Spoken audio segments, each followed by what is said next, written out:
Hello friends, कैसे हैं आप सभी।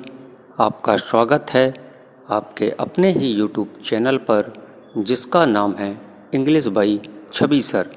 तो दोस्तों, आज मैं डिस्कस करने वाला हूँ चार्ल्स लैम्ब के ड्रीम चिल्ड्रन से एक लॉन्ग क्वेश्चन को, give a critical appreciation of dream children.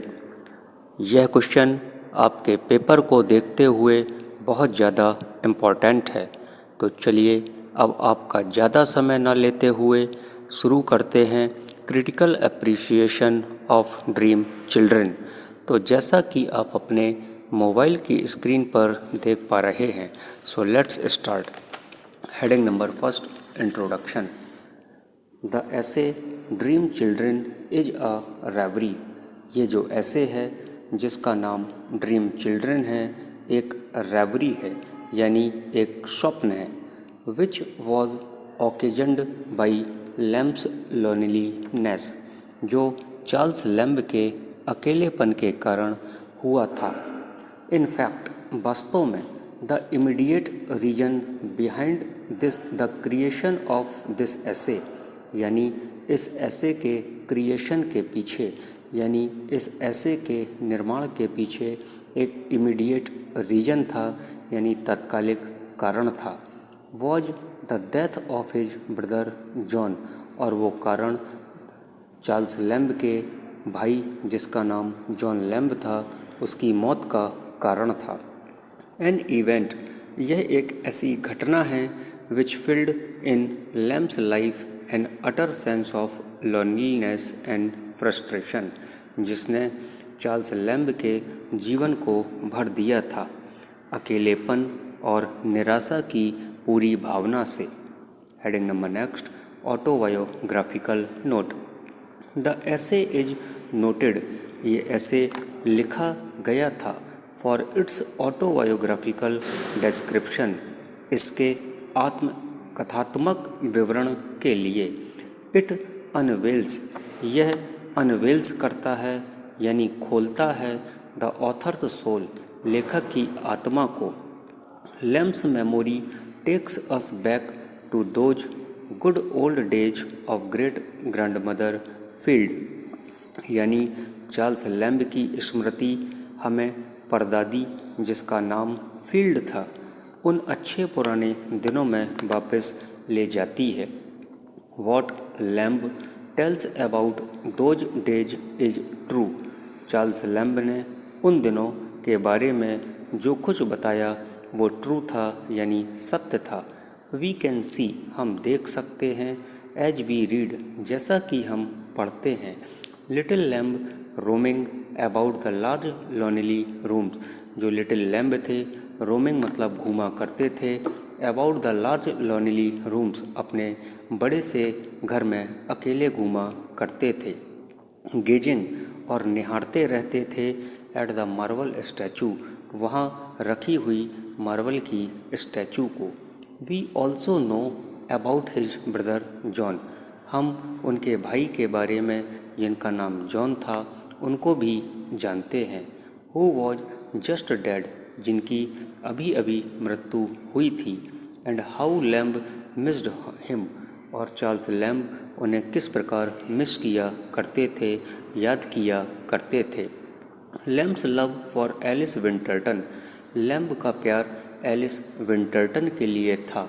Who did not marry Lamb, जिसने चार्ल्स लैम्ब से शादी नहीं की थी, बट मिस्टर बर्ट्रम, और उसने मिस्टर बर्ट्रम से शादी कर ली थी। Is also revealed through the ऐसे, इस ऐसे के जरिए सारे भेद खोले जाते हैं।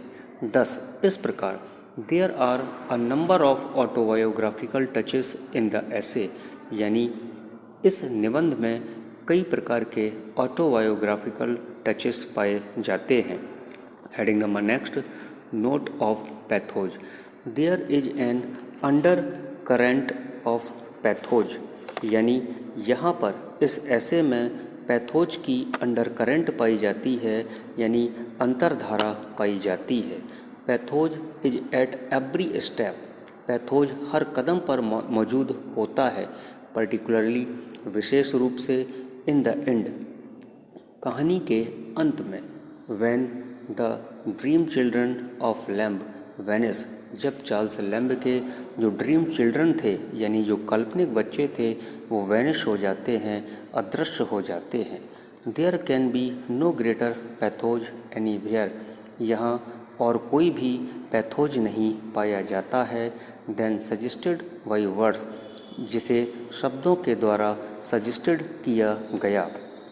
Spoken by the dream children के द्वारा बताया गया है कि we are not of Alice nor of thee, यानी हम एलिस के बच्चे नहीं हैं, nor are we children at all, और हम बच्चे ही नहीं हैं।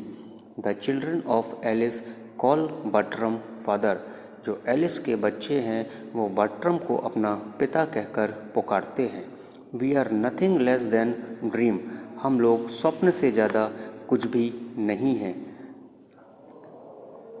Hamilton Thomson remarks about the pathos in the essay, Hamilton Thomson ने इस एसे में पैथोज के बारे में टिप्पणी की है। Pathos was never achieved with a lighter hand than in dream children, यानी ड्रीम चिल्ड्रन की तुलना में पैथोज को लाइटर हैंड हल्के हाथ से कभी हासिल नहीं किया गया था। द ऐसे suggested by the death of his brother, ये जो ऐसे है सजेस्टेड मतलब सुझाव देता है उसके भाई के मौत के बारे में। It was written from Lamb's heart, ये चार्ल्स लैम्ब के हृदय से लिखा गया था। Heading number last, lyricism. The essay is remarkable example of Lamb's prose poetic prose, ये जो ऐसे है रिमार्केबल मतलब अद्भुत एग्जाम्पल है लैम्ब्स के पोइटिक प्रोज का। Mark Hunter comments on this feature of the ऐसे, मार्क हंटर ने इस ऐसे के फीचर को देखते हुए, गुण को देखते हुए कमेंट्स किया है यानी टिप्पणी की है। In the whole of Charles Lamb writing, यानी चार्ल्स लैम्ब की पूरी राइटिंग में there is nothing entirely beautiful, nothing so unmistakable the product of genius, यानी यहाँ इतना सुंदर कुछ भी नहीं है और न ही इतनी अचूक प्रतिभा का उत्पाद किया गया है। As this masterpiece of imaginative prose, यानी कल्पनाशील गद्य की इस उत्कृष्ट कृति के रूप में, it is the feeling and thought of poetry, ये पोइट्री की भावना और विचार है। इन ही ग्रैब ऑफ प्रोज पोइट्री, यानी वह गद्य और गद्य कविता की पकड़ में है। तो दोस्तों ये था आपका क्रिटिकल अप्रिसिएशन, आपको कैसा लगा कमेंट करके ज़रूर बताएं। और यदि आपने अभी तक चैनल को सब्सक्राइब न किया हो तो चैनल को सबसे पहले सब्सक्राइब करें, बेल आइकन को प्रेस करें, लाइक व शेयर करना बिल्कुल भी ना भूलें। Thank you for watching.